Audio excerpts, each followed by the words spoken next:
Esdras capítulo 7. Nesta manhã nós iremos começar uma nova série de mensagens. A mensagem que nós vamos abordar aqui tem relação com a família e o casamento.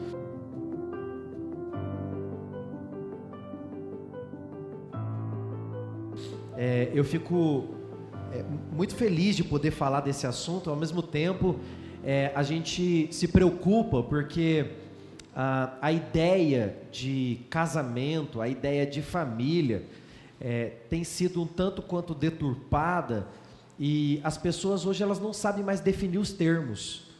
Então, quando a gente pensa em algumas realidades relacionadas à vida cristã, as pessoas não sabem definir os termos. Há tanta pluralidade nas ideias, e as pessoas se esquecem que existe um padrão divino, que é a Sagrada Escritura. A palavra de Deus, ela nos fala a respeito do que é e do que não é.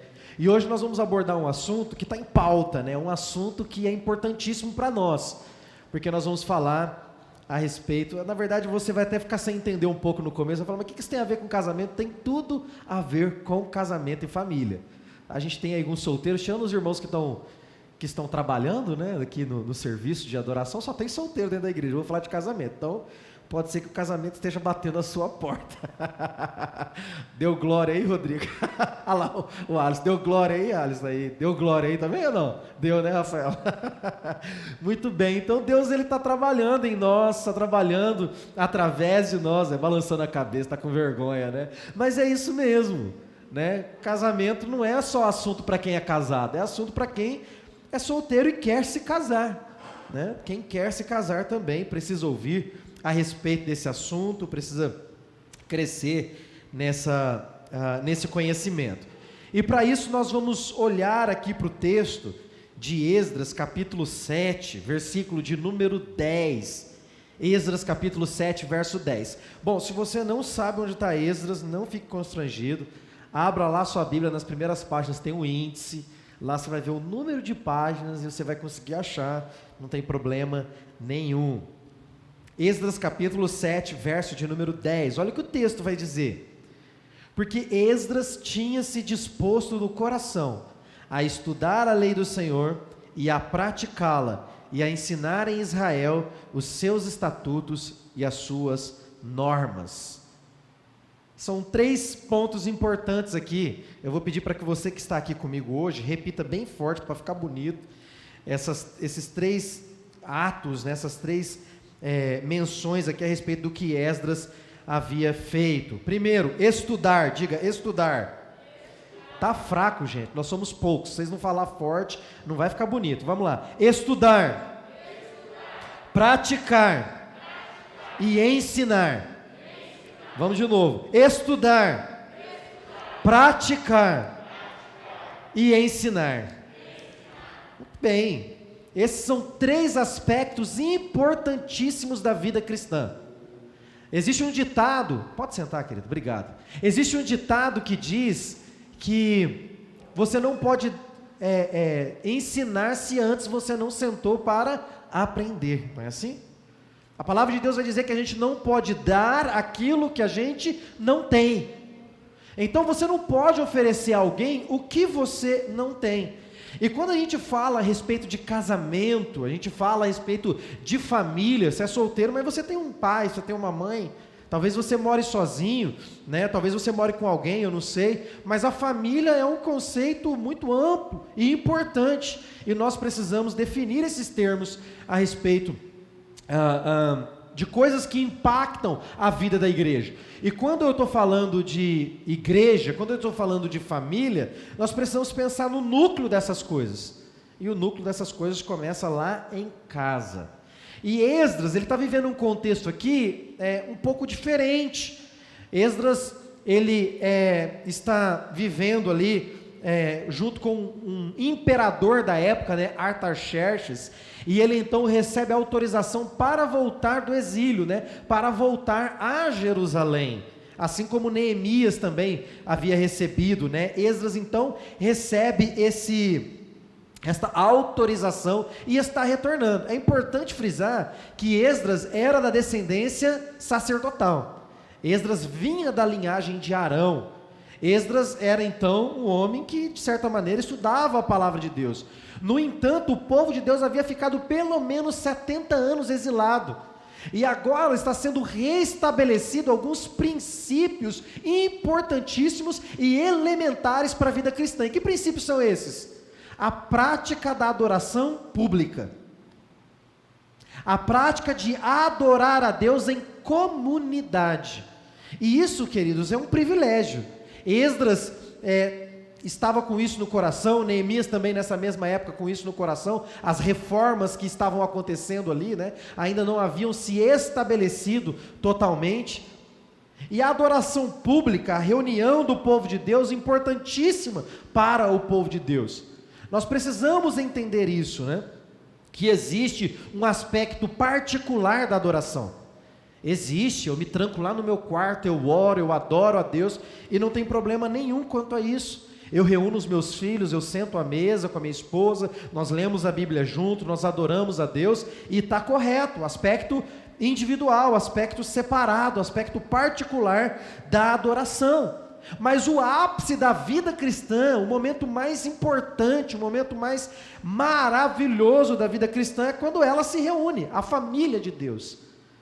A Isabela fez um vídeo maravilhoso, ela, o Guilherme, né, da igreja, como que estava tudo preparada para receber, e eu fiz uma postagem, e lá na postagem eu escrevi, tudo preparado para receber a família de Deus.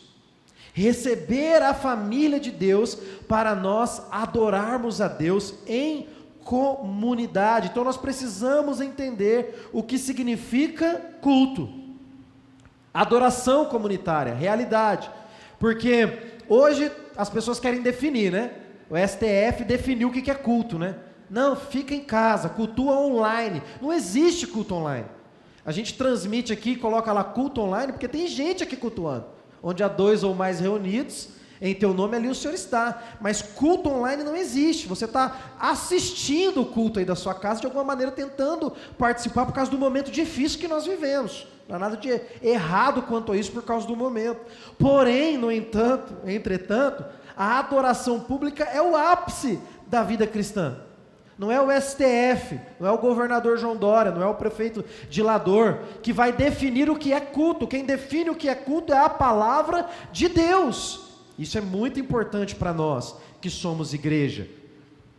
Nós estamos aqui com o privilégio, né, de abrir as portas para adorar a Deus, né? Então, isso é muito importante para você entender. Talvez você esteja pensando, mas o que isso tem a ver com família? O que isso tem a ver com casamento?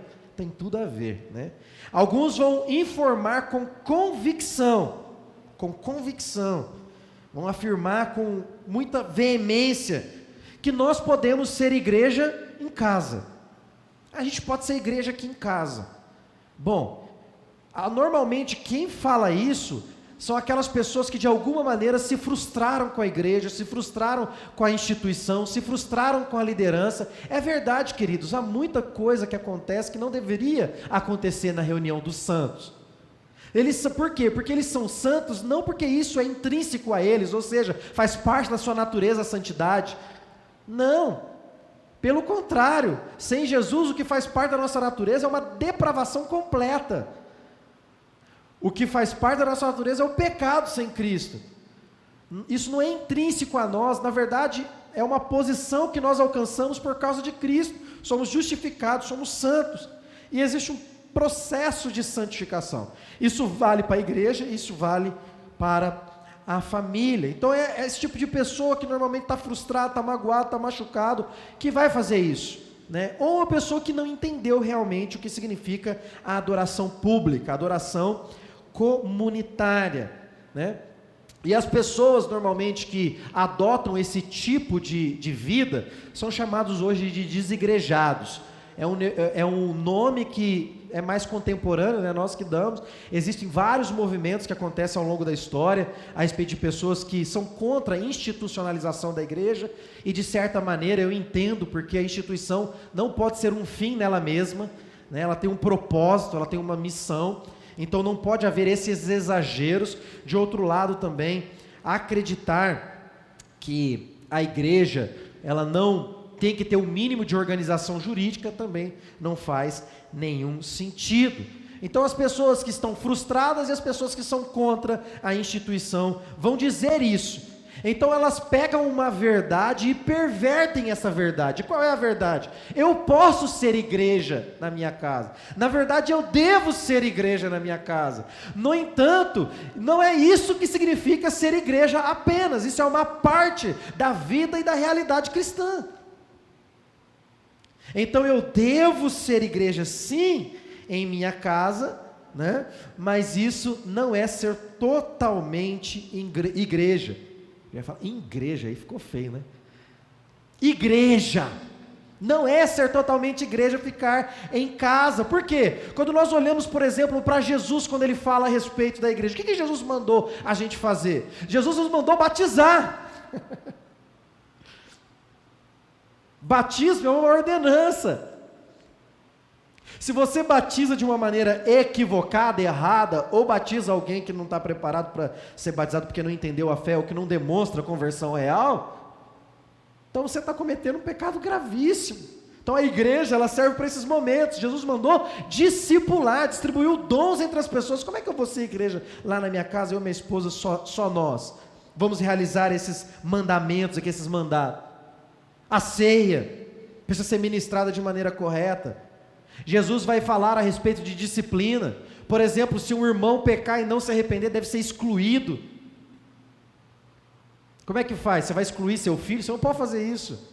Você vai mandar ele para fora de casa? Como é que você vai ser igreja dentro da sua casa? Meu filho pecou. Puf, vai embora, filho. Você vai fazer isso com seu filho? Você não vai fazer isso com seu filho. É diferente o aspecto de família e o aspecto de igreja. Que a pessoa foi excluída porque não faz parte, vamos dizer assim, do corpo visível de Deus, não tem demonstrado arrependimento, mudança, transformação. Mas o meu filho, ainda que ele seja incrédulo, ainda que ele seja perverso, ele vai continuar sendo meu filho. É um aspecto diferente das coisas. Jesus vai falar a respeito de liderança na igreja. O apóstolo Paulo vai instituir presbíteros, diáconos. Não, lá em casa eu vou ser o pastor, a Carol vai ser a presbítera. Não existe essa palavra no original, né? Presbítera, e o Nicolas vai ser o diácono. Não tem como, né, queridos? Não precisa disso, né? Não, vou formalizar aqui a minha família, cada um vai ter uma liderança na nossa pequena igreja. Então o apóstolo Paulo vai falar sobre isso. E o que dizer então de Hebreus capítulo 10, verso 25? Não deixem de congregar como é o costume de alguns. Então perceba aqui o que o autor aos Hebreus está dizendo. Tudo bem, a gente está numa pandemia, não estou falando de você que está aí na sua casa aí, né? Está aí por causa da pandemia, tem um risco, não estou falando isso, é um momento, tá bom? Não estou batendo em você porque você não está aqui na igreja não, tem nada a ver com isso, até porque eu não sabia se ia vir muita gente ou pouca gente na igreja. Eu estou falando isso, não é pelo momento que nós estamos vivendo, estou falando isso, vocês vão entender daqui a pouco, por causa da conexão que isso tem a ver com a família e com a realidade. Hebreus capítulo 10, verso 25, vai falar exatamente sobre isso. Alguns deixam de congregar, porque é costume. Estão usando como desculpa pandemia, mas na verdade o coração deles está longe de Deus. Nunca esteve próximo de Deus, nunca amou a congregação, nunca amou a igreja local, nunca amou o povo de Deus. Na verdade foi uma grande e maravilhosa desculpa. Agora eu posso ter um motivo justo para não ir na igreja. A realidade, querido, é que eu posso acreditar em você, que seu motivo é justo. Os irmãos podem acreditar em você que seu motivo é justo, mas se o seu motivo não for justo, se não foi Deus que plantou isso no seu coração, é o que eu tenho dito para as pessoas que falam para mim, pastor, agora eu não vou à igreja. O que eu tenho dito para elas é isso, amém, irmão, fique tranquilo, fique na liberdade, não vá por constrangimento, não faça isso. No entanto, ore a Deus, sonde o teu coração para saber se quem plantou esse desejo no teu coração foi o Espírito Santo. Se foi o Espírito Santo, amém, obedeça. Se não foi, você está correndo um sério risco, um perigo grande. Então, o autor aos Hebreus vai dizer que é costume de alguns não congregar, é desejo, faz parte do coração dele. Dito isso, irmãos, essa introdução a respeito da importância do congregar. Por que eu fiz essa introdução? Porque o que vem depois vai falar a respeito da importância do culto doméstico, do culto no lar. E se eu não faço essa introdução, o que acontece é que eu vou fortalecer aqueles que querem só ficar em casa. Então perceba, a gente vai fazer uma transição agora para a realidade e a importante e o importante trabalho que deve ser feito em casa na adoração familiar. Mas talvez se eu faço isso sem essa introdução, tá vendo? Vamos ficar aqui, tá tão bom, né? Estou aqui de camiseta e cueca, lavando louça e assistindo o pastor pregar. Então a gente precisa tomar cuidado com esta mentalidade, que não é uma mentalidade bíblica. Se você pode, se você tem condições, você deve cultuar e adorar a Deus em comunidade, na vida cristã, na realidade. Então, dito isso, eu quero enfatizar agora a importância do aspecto mais pessoal, mais individual da adoração da igreja. Então, a adoração da igreja, o ápice, o momento mais glorioso, é quando nós estamos aqui. Esse é o momento mais importante. Porém, existe um outro momento, que é o momento em que eu e a minha família adoramos a Deus. Então, uma coisa não exclui a outra. Essa que é a realidade. O que acontece com a mentalidade equivocada é que eu penso, eu estou em casa, tá bom, então eu não preciso da comunidade cristã, da família de Deus. Está errado. Um outro aspecto equivocado, eu vou no culto aos domingos, então eu não preciso adorar a Deus com a minha família em casa. Está errado também. Está errado, equivocado, isso não pode acontecer. E quando nós olhamos ao longo da história da igreja, existe um movimento clássico, existe um movimento importantíssimo, que é quando o esposo, a esposa, os filhos se reúnem, sentam-se talvez em volta de uma mesa ou na sala de estar, abrem a Bíblia, cantam louvores a Deus, oram juntos. Oram juntos.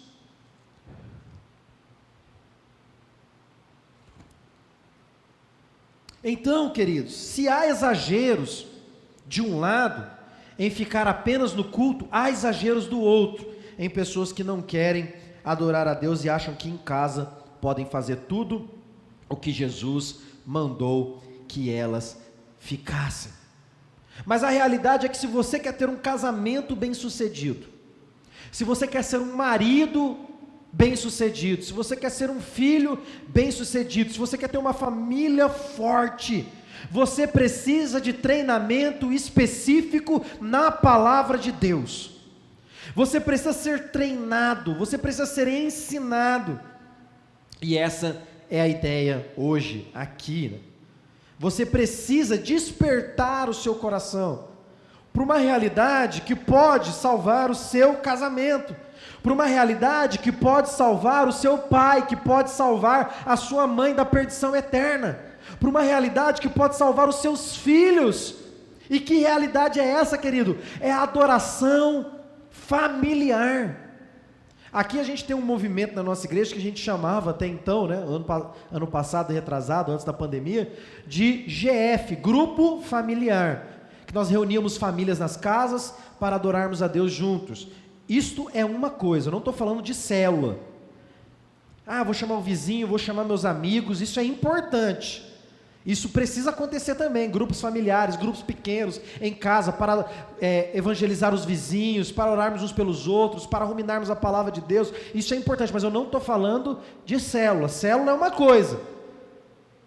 Eu estou falando de você e a sua casa, esse primeiro núcleo, esta primeira célula, pensando aqui no corpo humano, né?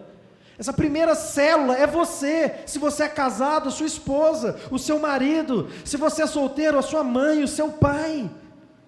Se você é sozinho, você precisa ter uma vida devocional de adoração a Deus, não importa. Mas esse núcleo primeiro, a sua casa, é disso que eu estou falando.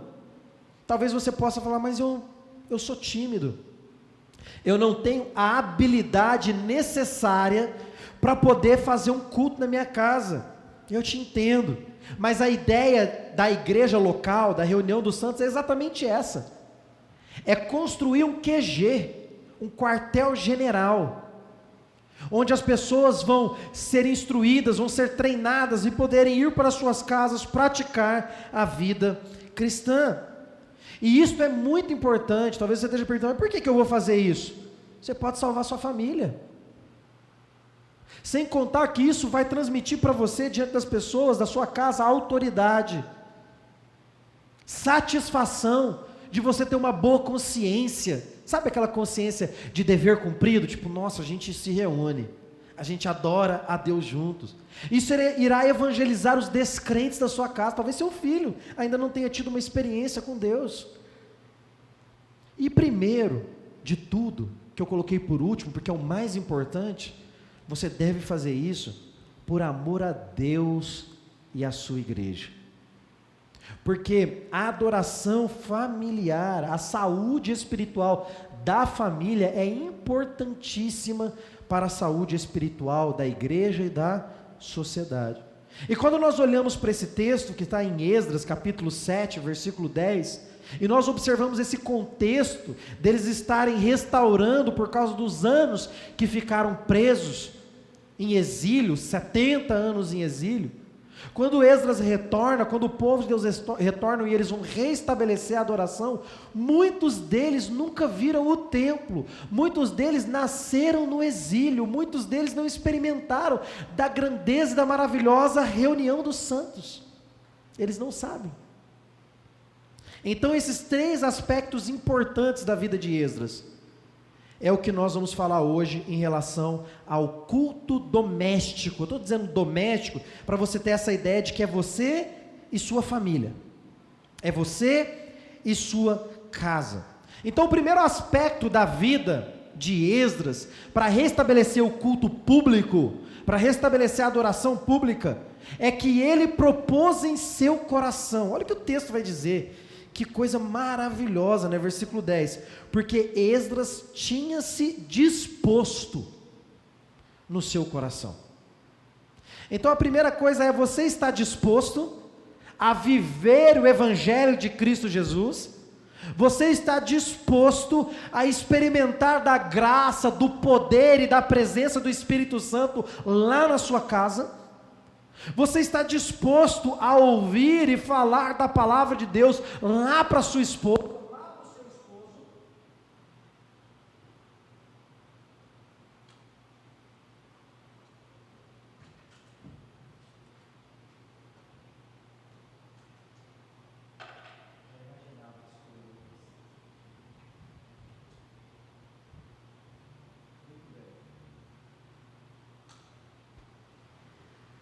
Então você está disposto a experimentar a graça de Deus chovendo dentro do seu lar? Quantos de vocês que estão aqui, estão nos ouvindo pela internet, estão dormindo brigado com seu marido, bicuda com a sua esposa? Quantos aqui não conversam mais com seus filhos? Quantas famílias despedaçadas, quantas famílias destruídas, queridos? Se você entronizar a Cristo dentro da sua casa, essa realidade pode mudar. Ela pode mudar. Se você e sua família, talvez vocês sejam crentes, talvez a sua esposa seja crente, talvez seu marido seja crente, talvez sua mãe, seu pai, mas não existe uma prática de vida cristã porque o lar perdeu a autoridade, não há exemplo, não há boa consciência, não há vida prática da vida cristã. Eu venho dizendo aqui há quanto tempo, queridos, não se engane, você que é pai, você que é mãe, se você não ama a igreja, você vai cobrar que seu filho ame a igreja, não vai amar a igreja. Se você não ama Jesus, você tem que amar Jesus, você perdeu a autoridade. Deus pode fazer uma obra, independente do seu testemunho, porque Deus é soberano. Deus pode usar a palavra dele e converter seu filho, você sendo incrédulo, você sendo um falso, um mentiroso, dizendo que é crente, mas não é. Deus faz essas coisas. Mas o que eu estou querendo dizer é que o exemplo, ele reforça a ideia, ele reforça o ensino. Então Esdras, ele tinha uma disposição. Você precisa criar em seu coração e na sua família uma disposição. Você precisa se esforçar. Você precisa valorizar a adoração em casa. E é interessante, né, queridos, que a palavra de Deus vai dizer, por exemplo, a respeito dos presbíteros, né? Que o presbítero, o pastor, ele precisa ter os seus filhos em sujeição. A gente não pode esquecer que isso é para todo crente. É para todo mundo. É que os pastores, eles precisam ter isso de uma maneira destacada, diferente. A gente não tem que procurar descobrir se o filho dele é sujeito à autoridade dele. Precisa olhar e ver claramente. É claro que depois da maioridade, né, isso muda de figura, né? A pessoa tem liberdade para fazer o que ela quiser. Mas enquanto criança, enquanto adolescente, tem que estar em sujeição, em obediência. Esta é a realidade. Agora, se eu não ensino, talvez seja porque não há em meu coração essa disposição em ensinar. Está errado, querido. O chamado de Deus e o mandato de Deus para o homem, para a mulher que tem filhos, é que eles inculquem, coloque lá dentro da cabeça das crianças a palavra de Deus. Então havia disposição em seu coração. E disposição para quê? Em primeiro lugar, para estudar. Esse é o propósito de hoje. É mostrar para você como é que você vai realizar um culto doméstico em sua casa. Então eu tenho um desafio para você que está aqui e para você que está ouvindo aí. E o desafio é sério. E esse desafio, ele não é opcional. Isso daqui é obrigação. Você vai fazer isso na sua casa. Estou falando aqui com a autoridade que há no nome de Jesus e com a autoridade da Escritura. Não é autoridade minha, não. É da palavra de Deus. A partir de hoje você vai se arrepender do seu pecado de não adorar a Deus na sua casa, de não engrandecer a Jesus na sua casa, de não entronizar a Cristo em sua casa, em seu lar. Então eu estou aqui para te ensinar. Como que vai funcionar o culto doméstico? Olha só, isso é uma ordem, tá bom? Você está recebendo uma ordem do seu general, que é Jesus Cristo. Então você não tem opção, você vai ter que fazer isso na sua casa. Aí você vai falar, poxa pastor, você manda em mim agora? Eu não mando não, querido. Eu sou só embaixador. Quem manda é o rei. Eu sou só porta-voz. Quem manda é o rei. E ele tem uma ordem para você hoje. E a ordem é clara. Adorem a mim dentro das suas casas. Restabeleçam isso que fez parte de toda a história da igreja. Se nós iremos herdar algo importante da pandemia, é isso. Se existe algo que a pandemia vai deixar que é bom para nós, é resgatarmos o princípio de adoração doméstica. Então você precisa aprender, você nunca fez isso, você está igual Esdras, vindo lá de longe do exílio, e muitos ali nem haviam visto o templo, não haviam nunca visto ou participado de uma festa para a glória de Deus. Então, a ideia aqui é que você receba toda semana, olha só, preste atenção, você está sendo instruído agora, ensinado a viver isso. A gente já passou da parte teórica, agora é a parte prática. Você vai receber toda semana. Aqui na nossa igreja você pode fazer culto todo dia na sua casa se você quiser. Mas nós vamos começar pequeno. Não desprezeis os pequenos começos. Tem gente que quer começar grande e não dura muito, né?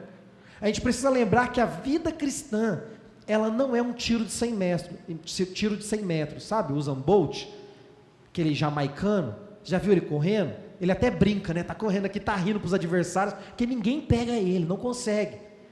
Nos 100 metros ninguém vence ele, nos 200 metros de revezamento ninguém vence ele é explosivo, pernas poderosas, força invejável. Coloca ele para correr a São Silvestre. Será que ele vai vencer? Não, quem vai vencer é um queniano, que deve pesar uns 34 quilos, mas que criou uma resistência para percurso de longa distância extraordinária. O biotipo é diferente. O biotipo espiritual daqueles que nasceram de novo. O biotipo espiritual daqueles que foram selados pelo Espírito Santo. Não é de tiro de 100 metros, começa bem, para. Nunca termina o que começa, não. É de uma maratona. Então vamos começar pequeno. Então como nós vamos começar? Uma vez por semana. Escuta a ordem. Escuta a orientação. Segue a orientação, como dizia o meu pastor, saudoso pastor Marcos. Segue a orientação. Obedeça, e você vai colher os frutos. Então, uma vez por semana, que dia que vai ser esse? Nós vamos estabelecer aqui na nossa igreja, que será na quinta-feira. Quinta-feira. Já não tem desculpa, né? Quinta-feira à noite não tem futebol para assistir, não tem desculpa, né? Quinta-feira é um dia importante. Talvez você não possa ter um compromisso, tudo bem, você faça em outro dia, mas pelo menos uma vez por semana, essa é a ordem e essa é a orientação. Repito, queridos, não é opcional, tá bom? Obedeça, em nome de Jesus. Você vai receber um roteiro toda terça-feira. Você que é da nossa igreja. Você que não é da nossa igreja, que está longe, está acompanhando pela internet, você vai poder nos acompanhar pelas redes sociais, tá bom? Procura a Igreja Batista da Cruz em Araçatuba, você vai achar em todas as redes sociais. Instagram, YouTube, Facebook e por aí vai. Então não tem problema. Procure aí que você vai acompanhar, nós vamos estar postando toda semana. Terça-feira, você vai receber um roteiro. Esse roteiro vai ser bem facinho, ele vai te ensinar. Então eu estou aqui para te treinar, vai te capacitar. Lá no roteiro vai estar tudo escrito como é que você deve fazer, tá bom? Você também vai receber na terça-feira, vai estar lá no YouTube, vai estar lá no Facebook, o vídeo contendo as explicações práticas, para que você possa compartilhar isso com a sua família. Nós também iremos fornecer um material escrito, e esse material vai ser claro, que ajudará você a realizar o culto doméstico. E outra coisa, você não está sozinho. Eu sou tímido, eu não tenho coragem de reunir minha família e fazer isso. Deus deu mestres à sua igreja, então usufrua disso, querido. Você está inseguro, você está com medo, você não consegue fazer, a timidez é muito grande, me procure, fale com a gente, nós vamos te instruir, nós vamos te ajudar, nós vamos te ensinar. E outra coisa, isso não é para uma pessoa da família fazer, é para todos fazerem juntos, tá bom? Então a primeira coisa é aprender, nós já resolvemos esse problema. Eu não sei. Problema resolvido. Você vai receber vídeo, você vai receber manual, você vai receber o texto que você vai falar, você vai receber uma explicação via vídeo, você vai receber indicações de músicas para você colocar. Todo mundo tem celular hoje em dia, né? Você vai apertar um botão assim, vai abrir a música e você vai cantar. Olha que coisa extraordinária, com a sua família, com os seus filhos. Então o primeiro problema, eu preciso aprender, pastor, já está resolvido. Você vai aprender. E qual é a melhor maneira de começar? Começando. Quanto tempo vai durar esse culto, pastor? De 5 minutos a 30, não pode ser cansativo, você vai parar se for cansativo. Tem que ser rápido, tem que ser curto. Você quer fazer mais? Faça mais de uma vez na semana. Nossa, foi tão bom, podia alongar, não alonga não. Deixa o gostinho de quero mais, faz depois, no outro dia, para continuar. Isso é muito importante. Então muitas pessoas vão começar as coisas, né? Falam assim, não, eu preciso começar, eu preciso ter isso, eu preciso ter aquilo, eu preciso fazer um curso de teologia para começar. Não precisa de nada disso, querido. A fé cristã, a mensagem central da Escritura é clara, é fácil, é muito simples. Então você vai receber todo o material, você vai ser instruído, tá bom? Você não está sozinho. Então a primeira coisa que nós vemos em Esdras, havia disposição. Para quê? Para aprender. E que mais? Para praticar. Domingo após domingo você vem à igreja, você assiste as pregações, você às vezes dá o seu dízimo, às vezes dá a sua oferta, você está aí, mas não pratica na sua casa. O seu filho olha para você, vê você é um na igreja e é outro na sua casa. Ele olha e ele não entende. A cabeça da criança dá um nó no cérebro e um nó nas tripas. E fala, nossa, eu não sabia que a igreja na verdade é um anfiteatro, nós vamos lá para representar um papel. Não, queridos, isso acabou. Em nome de Jesus, isso acabou na sua casa. Você vai viver o que é ser igreja na sua casa. Você vai sentir o Espírito Santo dentro da sua casa. Você vai olhar nos olhos da sua esposa e vai ver Deus nos olhos dela, vai olhar nos olhos do seu marido, olha que coisa maravilhosa, vai ver um homem cheio do Espírito Santo, que nos momentos difíceis tem uma palavra profética para você, tem uma palavra de Deus para você. Isso é importante. Aqui uma aplicação, a respeito de praticar, né? Uma ilustração que eu vivi na minha casa, no comecinho do meu casamento. Você sabe, né? Adaptação, algumas coisas, é difícil o comecinho de casamento, né? Quanto tempo demora o começo do casamento? A vida toda. A vida toda aprendendo, a vida toda crescendo. A gente vai falar um pouco mais sobre isso nas próximas mensagens a respeito de família e casamento. Mas aqui uma pequena ilustração usando um exemplo pessoal. Uma certa vez nós estávamos discutindo muito, eu e a Carol. Pastor, você discute com a sua esposa? Ué, irmão, a gente tem dificuldade igual todo mundo, não acho que é diferente não. Mas graças a Deus, Deus tem dado graça para a gente viver o que eu estou pregando aqui para vocês hoje. E a gente estava discutindo muito, eu lembro como se fosse hoje, eu lembro da cena, está gravado na minha mente. Na cozinha que media 2x2, acho que media a cozinha pequenininha, a primeira casa que a gente morou no nosso casamento, era pequenininha, era bonito, mas era pequenininha, cozinhazinha, que dois andando lá dentro trombavam, tinha que desviar um do outro para passar.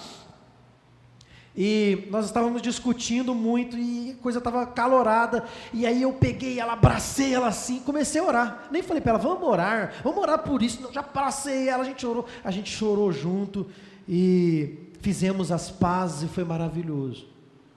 Então nós precisamos viver a realidade, nós precisamos colocar em prática. Lembre-se, a prática do que vocês irão meditar e orar juntos vai levar a sua família para um outro nível.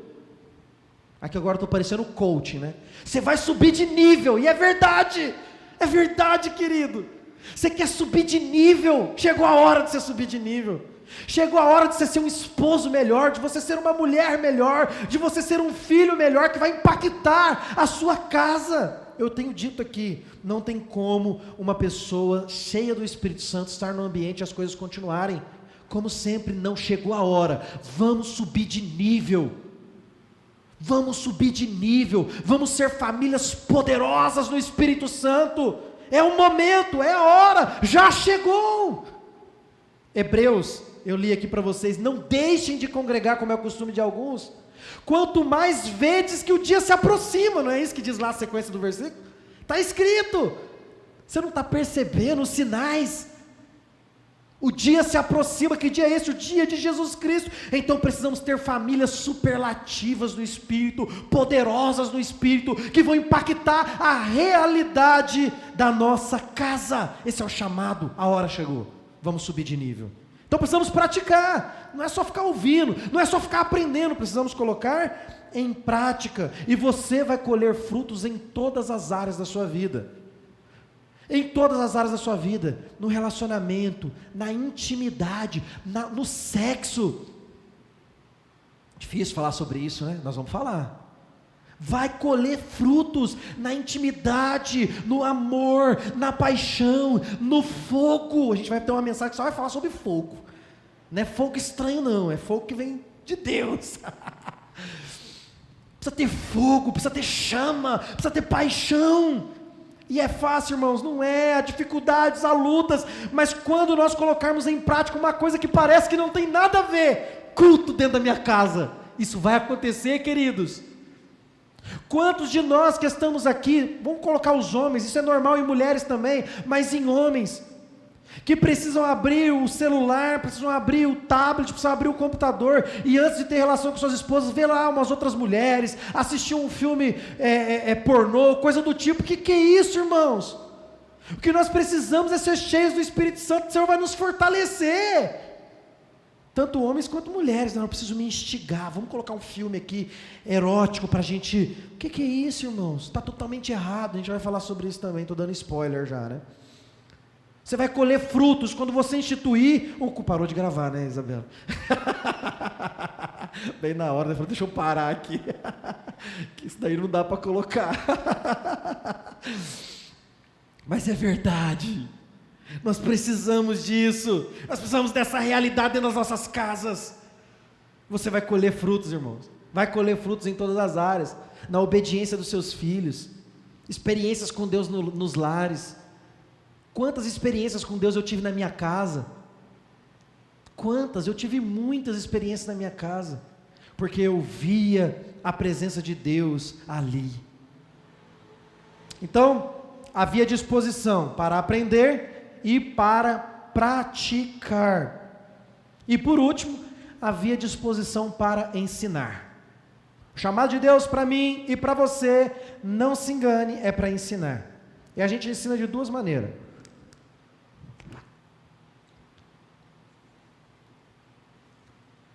Na verdade, vou melhorar isso. A gente ensina apenas de uma maneira, através da linguagem. Preste atenção agora. Pega aí. Como que é que você fala, Rodrigo? Pega aí.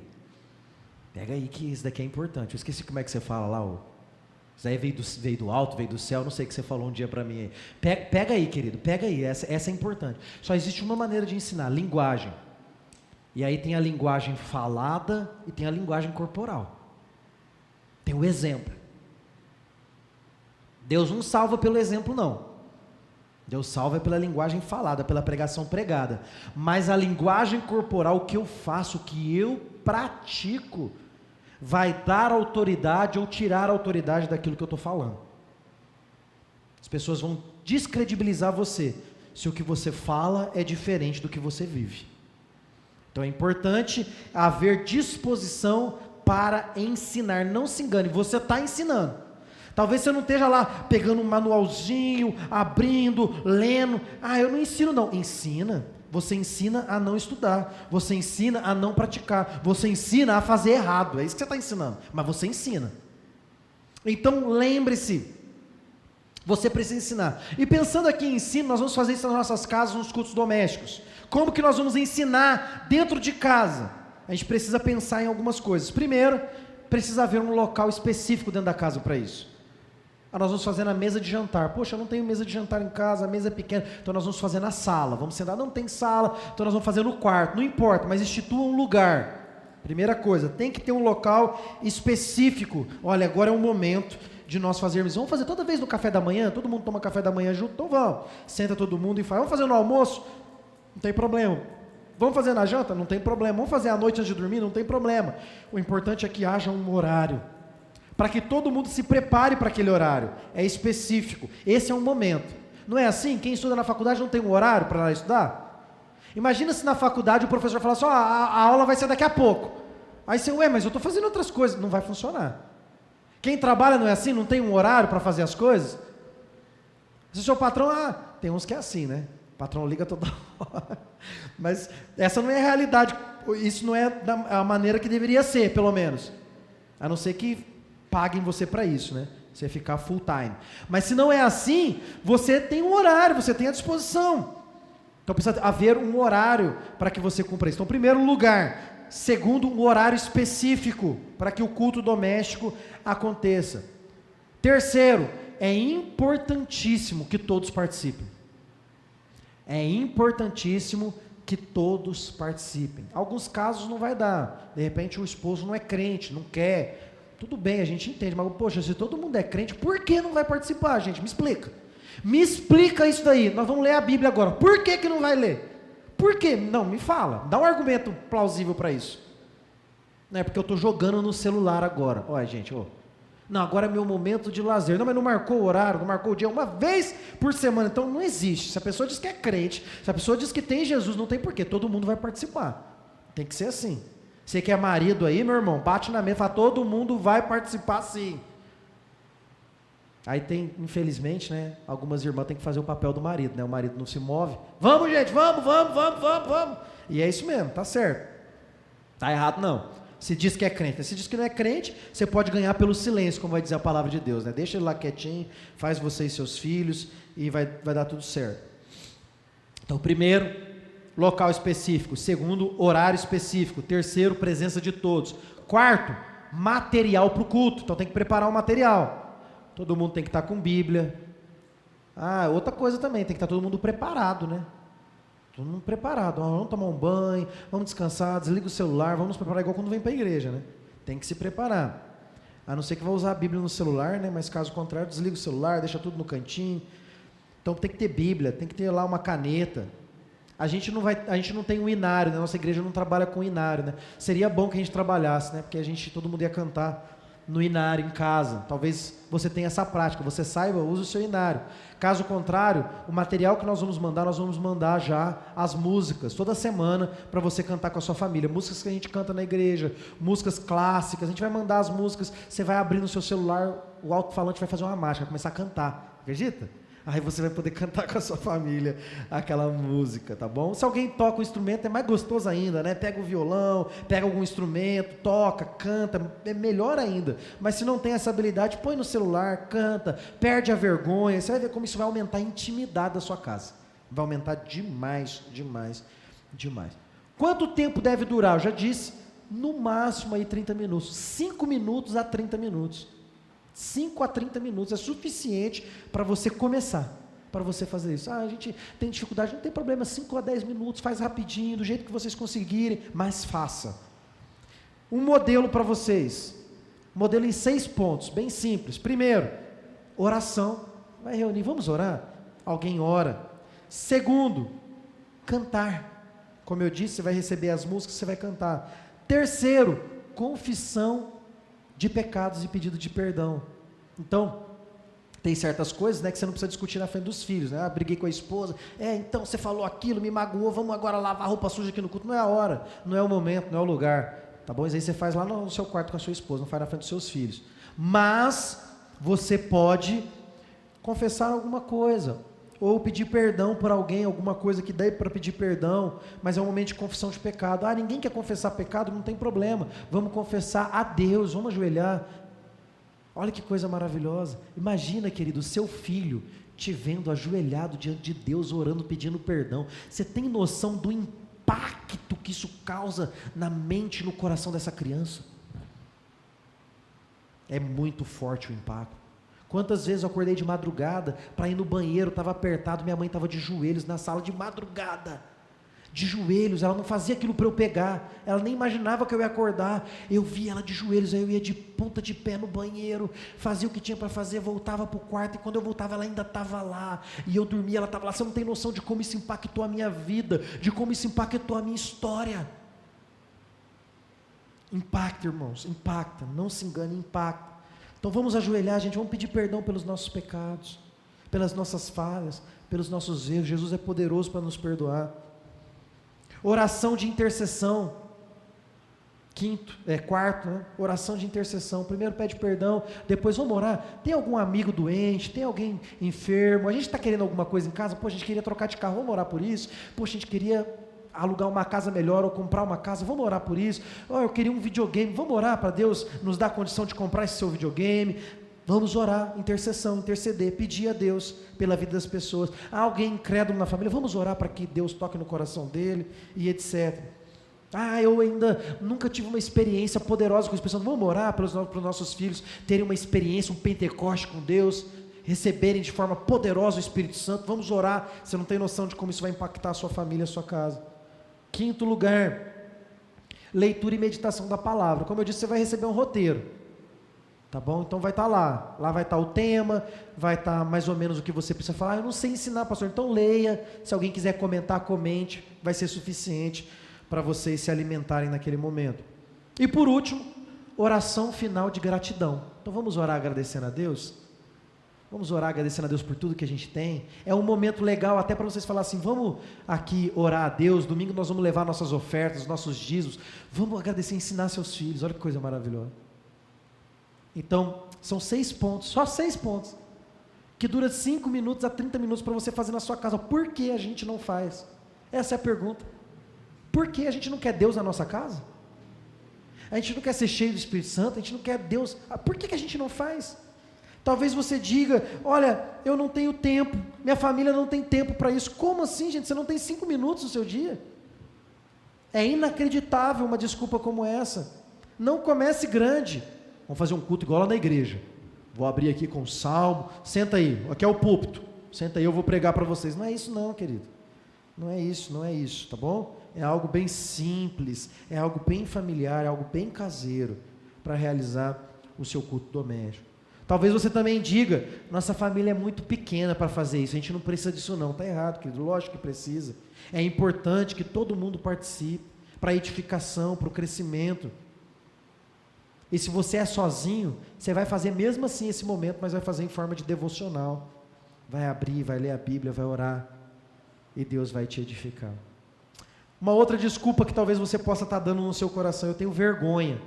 Talvez você tenha vergonha de dizer que você tem vergonha. Talvez você seja tão tímido que não tenha coragem de dizer, mas eu não vou conseguir. A resposta é: você não estará sozinho. Jesus disse: eu vou enviar o Consolador, Ele vos ensinará todas as coisas, e eis que estarei convosco até a consumação dos séculos. Jesus é com você, querido, o Espírito Santo é com você, vai dar certo. Isso irá fortalecer os vínculos, a intimidade, o relacionamento dentro da sua casa, e você terá todo o suporte desse pastor pecador que vos fala, que vai ajudar vocês. Você não está sozinho, tem uma igreja por detrás te dando todo o suporte para que isso aconteça e seja realidade na sua casa. O louvor, por favor, pode vir aqui. Então prepare o seu coração, lembrando, isso não é um convite. Se você é da IBC, eu vou te cobrar, vou ligar para você, vou falar com você: e aí, como é que foi o culto doméstico na sua casa essa semana? Ah, pastor, eu não fiz, eu vou puxar a sua orelha, você vai ser cobrado. Isso é uma ordem, você vai fazer isso em nome de Jesus, porque essa ordem não sou eu que estou dando, é Deus, é a palavra de Deus. Jesus precisa ser entronizado dentro da sua casa, precisa ser entronizado. Estou com medo, o Espírito Santo vai te ajudar. Sou tímido, o Espírito Santo vai te ajudar, e nós também, amém? Deus fortaleça seu coração, Deus fortaleça você. Fique de pé, vamos orar agradecendo a Deus por essa palavra, por essa orientação. Na terça-feira agora você vai receber o material, e na quinta-feira você vai poder cultuar com a sua família em casa. Vamos orar.